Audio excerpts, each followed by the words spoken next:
The Barbados Chamber of Commerce and Industry received some credible advice on the role it must play in the Barbados Economic Recovery and Transformation Program.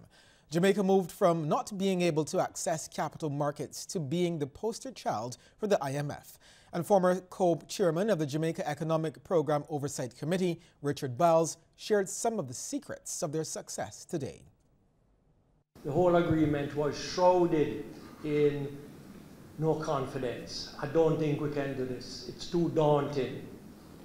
Well, fast forward to today. 6 years later, our debt to GDP is 100%.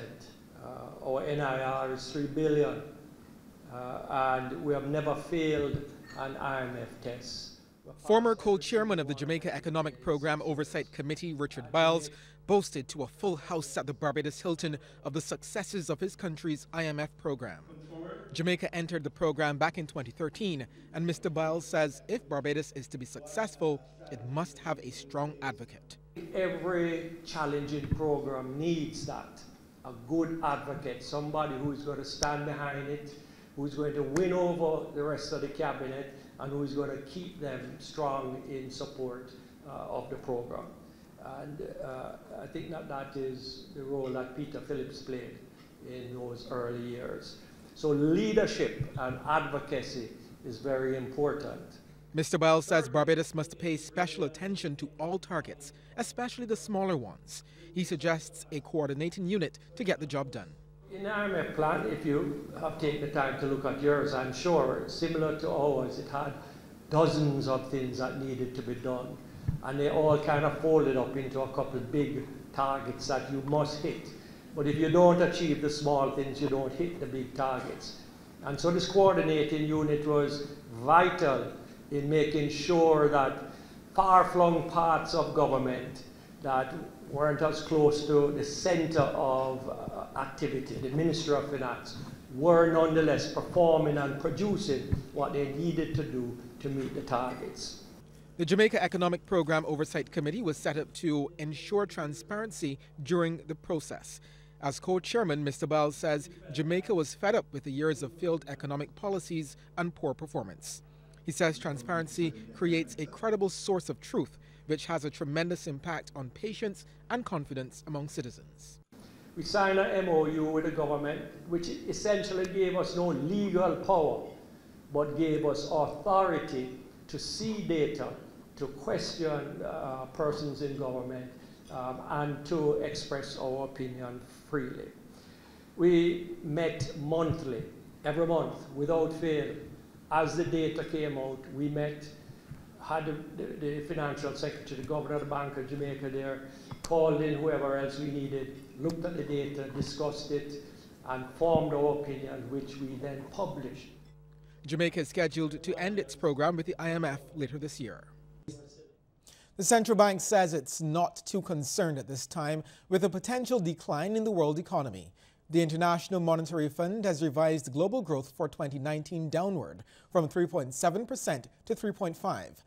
Central Bank Governor Cleviston Haynes says the bank will be monitoring the situation. As you know, we're tourism based, and a lot of the demand for our tourism is partly driven by what is happening to persons' income and persons' wealth in international, in overseas countries. So if income and wealth contracts there, it could have an adverse impact on demand for our tourism product, and therefore that could impact negatively our overall growth prospects. But at this point, I wouldn't say to you that the contraction from 3.7 to 3.5 is unduly worrying at this point in time. Time now to take a look at how stocks traded on selected exchanges across our region. Let's start in Jamaica, where JMMB Group Limited 7.5% was the volume leader with 434,845 shares traded. It was followed by Proven Investments Limited, JMD, and Mayberry Investments Limited. Over in Trinidad, JMMB Group Limited was the volume leader with 150,500 shares for a value of $270,835. It was followed by National Flour Mills Limited and Trinidad and Tobago NGL Limited. In Barbados, Goddard Enterprises Limited was the sole security traded, with 2,220 shares changing hands at $3.60 each. We all need it to survive. Water, choose water first, water. We all know it is precious, should be enjoyed by all of us. Talking about water, choose water first, water. We're continuing our conversation on Water Wednesdays this week about solving some of those outages that you've been seeing in recent time. And so critical to the solution is the distribution network and its stability in providing a consistent supply of water to your homes. To talk a bit more about that, we have Charles Leslie. He is the Director of Engineering. Now, this distribution network, you're responsible for making sure that it is stable and that people are getting that consistent supply coming to their homes. What have you been seeing in recent time? So this network, it moves the water from the source, which we call the pumping station, to the distribution, through the distribution network to the customers. And between there you may have reservoirs or what we call repumping stations, booster stations. In the last couple of months, we've been experiencing some challenges maintaining some of those stations in terms of maintaining some of the supplies.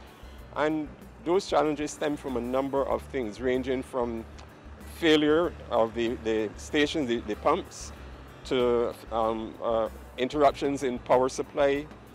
And what we are actually doing now is looking at renewing some of that infrastructure. We would have renewed the electrical controls during the IDB project, and we're actually looking now to renew some of the pumps and upgrade the facilities under the CDB development program. Okay, so when you're talking about that electrical upgrade that was effected under the IDB project, you're talking about those variable frequency drives and other tools which would increase the efficiency of these pumping stations. Yes, those are exactly what we're speaking about. To do the entire thing in one scoop would have been too much for us. So what we opted to do was to look at the controls first, and those controls allowed us to be able to implement a number of new systems. They also allowed us to implement what we call SCADA, Supervisory Control and Data Acquisition. So we have started that. We have about 90% complete in that regard. But we still have some new stations that went on after we started the program, so we're looking at completing those to bring all of those on board. But the electrical upgrades that we did under the IDB allowed us to be able to introduce that SCADA, as well as to build the platform now for the changing out of the pumps and so forth that we're going to be doing in this CDB funded program. And also there are renewable energy options coming online which would help to power some of the pumping stations. Looking at the distribution side, the lines, the mains underground, talk about the problems that we are having there. We know about the old infrastructure and a lot of the mains really not standing the test of time.